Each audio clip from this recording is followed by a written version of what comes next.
સમાચારમાં વાત કરીએ તો અંબાજીથી સમાચાર પ્રાપ્ત થયા છે। કહી શકાય કે અંબાજીમાં પ્રિન્સિપલે માર માર્યા હોવાના આક્ષેપો કરવામાં આવ્યા છે। પ્રિન્સિપાલે બાળકને માર માર્યા હોવાના આક્ષેપો। હળાદ ખાતે પિનિયલ ઇંગ્લિશ સ્કૂલની આ ઘટના, જે બીજી તરફ પ્રિન્સિપાલે બાળકને ઢોરમાર માર્યા હોવાના આક્ષેપો કરવામાં આવ્યા છે। ધોરણ 3માં અભ્યાસ કરતા બાળકને માર માર્યા હોવાના આક્ષેપો। બાળકને સારવાર અર્થે હોસ્પિટલ લઈ જવામાં આવ્યો છે। તો સમાચાર પ્રાપ્ત થયા છે અંબાજીમાં પ્રિન્સિપાલે બાળકને માર માર્યા હોવાના આક્ષેપો કરવામાં આવ્યા। તો હળાદ ખાતે પિનિયલ ઇંગ્લિશ મીડિયમ સ્કૂલની આ ઘટના, જેમાં પ્રિન્સિપાલે બાળકને ઢોરમાર માર્યા હોવાના આક્ષેપો કરવામાં આવ્યા છે।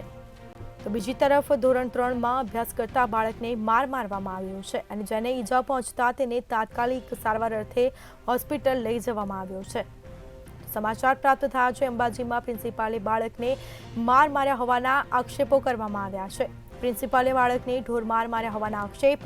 હળાદ ખાતે પ્રિન્સિપલ ઇંગ્લિશ સ્કૂલની આ ઘટના, પિનિયલ ઇંગ્લિશ સ્કૂલની આ ઘટના સામે આવી છે। તો આ મામલે બાળકને સારવાર અર્થે હોસ્પિટલ લઈ જવામાં આવ્યો છે। આ મામલે પોલીસે વધુ તપાસ પણ હાથ ધરી।